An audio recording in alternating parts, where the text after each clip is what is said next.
kakanta ngayon si Katoto Douglas ng San Isidro, guys. Sana i-share nyo ang video na to. Sana makita nyo talaga sobrang talaga galing kumanta, guys. Kung sino man ang may kasalanan sa bitawan, kung sa tingin mo ay Ikaw Napakagaling talaga, guys.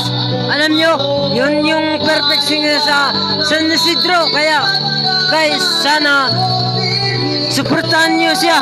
Guys, suportahan nyo na makakuha siya sa Kwamba, yung tawag tangalan. tao sa Tangalan. Suportahan nyo siya, guys.